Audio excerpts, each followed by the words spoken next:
آج ہم بات کریں گے جہلم کی۔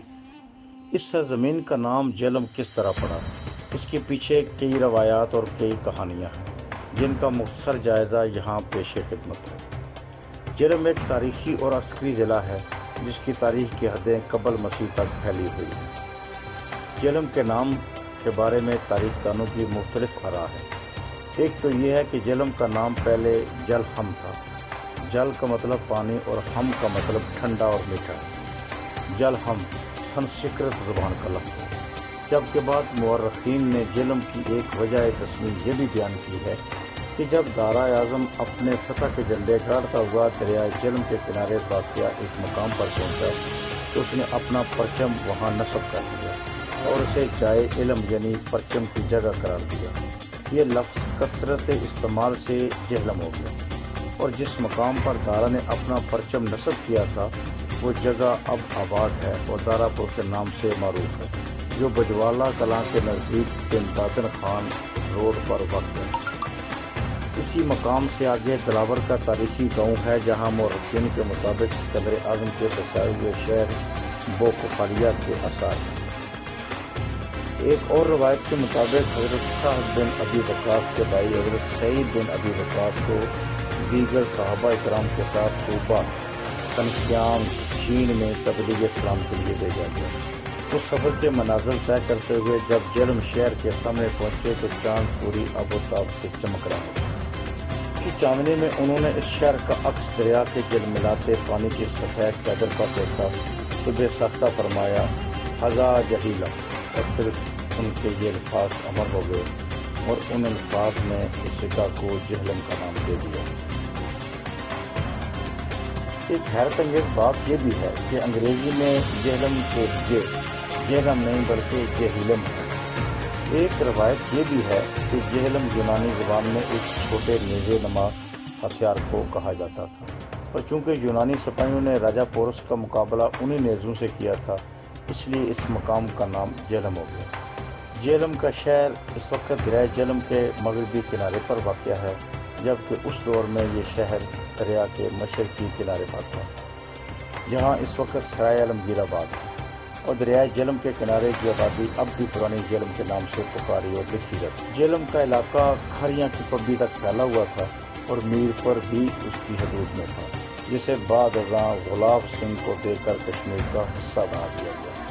اس کا ایک بڑا ثبوت پتن کٹالی یا کٹالیاں ہے جو اس دور میں دریا سے پار تھا، اور پتن اور جہلم کے درمیان دریا ہے۔ اس سے آگے کھڑی شریف کا علاقہ تھا اور آتے کھڑی اسی وجہ سے میاں محمد بخش جہلمی کہلاتے تھے۔ ایک عام غلط فہمی پیدا ہو چکی ہے کہ جہلم اسکندر اعظم کے گھوڑے کا نام تھا، حالانکہ اس بات میں کوئی صداقت نہیں۔ اسکندر اعظم کے گھوڑے کا نام بے وقت فالس تھا، جسے بیوسی فالا بھی لکھا گیا ہے۔ یہ گھوڑا اسکندر اعظم نے 13 برس کی عمر میں حاصل کیا تھا۔ گھوڑوں کا تاجر فیلونکس اس گھوڑے کی 13 ٹیلنٹ مانگ رہا تھا، مگر کوئی اس گھوڑے کو رام نہ کر سکا۔ تب اسکندر نے گھوڑے کو رام کر دیا اور اسے اپنے لیے لے لیا۔ بیوق فالس کا مطلب بیل کے سر والا۔ یہ گھوڑا تھسلی نسل کا تھا۔ جب اسکندر نے اس گھوڑے کو رام کر لیا تو اس کے باپ نے کہا تھا، میرے بیٹے، تمہارا یہ کارنامہ دیکھ کر مجھے محسوس ہوتا ہے کہ مقدونیہ کی ریاست تمہارے لیے بہت چھوٹی ہے۔ یہ گھوڑا 326 قبل مسیح سے 355 قبل مسیح تک سکندر کے ساتھ ہے، اور سرزمین جہلم اس گھوڑے کی خبر بنی۔ مورخین کے مطابق موت کے وقت اس گھوڑے کی عمر 30 سال تھی، جو اوسط عمر ہے۔ تاہم حقیقت یہ ہے کہ یہ گھوڑا جہلم میں لڑائی کے وقت زخمی ہو گیا تھا۔ سکندر کے نزدیک یہ گھوڑا کسی ہیرو سے کم نہیں تھا، اور وہ اس کی موت کا تصور تک نہیں تھا۔ اس گھوڑے کو لڑائی کے دوران راجہ پورس کے بیٹے نے اپنے زہر میں بجھے ہوئے پرچھے سے گھائل کر دیا تھا۔ سکندر نے اس بہادر راجکمار کو موت کے گھاٹ اتار دیا، تاہم زخمی گھوڑا بھی جانبر نہ ہو سکا۔ سکندر نے اپنے چہیتے گھوڑے کو دلاور کے مقام پر دفن کرایا اور آبادی کا نام بوقفالیہ اسکندریہ رکھ دیا۔ اسی نسبت سے جہلم کا ایک پرانا نام بوقفالیہ بھی پرانی کتابوں میں ملتا ہے۔ دلاور کی بستی جس بلند ٹیلے پر آباد ہے اس کے نیچے تاریخ کے متعدد سربستہ راز دمسادے لیٹے ہوئے، مگر کھدائی نہ ہو جانے کی وجہ سے یہ راز ظاہر نہیں ہو سکے۔ لیکن عہد انگریزی میں یہاں سے سکندر کے چہیتے گھوڑے بیوسی فالا کی باقیات اور اس کے ساتھ دفن کیے گئے مجسمے برآمد کیے تھے، جو اس بات کو تقویت دیتے ہیں کہ سکندر نے اس مقام پر کوئی بستی بسائی تھی۔ اہل گجرات ہم قافیہ ہونے کی وجہ سے موجودہ حالیہ منڈی باولدین کو بھوک فالیہ سمجھتے ہیں، تاہم سکندر نے جس مقام کو بھوک فالیہ کا نام دیا تھا اس کا قدیم نام کودی نگر۔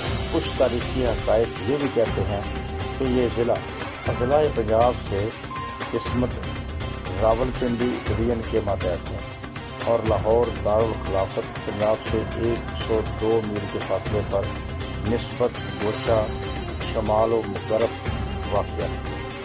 علمداری سرکار انگریزی سے پہلے صدر مقام اس کا پنڈ دادن خان کہا جاتا تھا، چنانچہ علمداری سرکار انگریزی 1850 تک صدر مقام پنڈ دادن خان ہی رہا اور ضلع پنڈ دادن خان لکھا جاتا تھا۔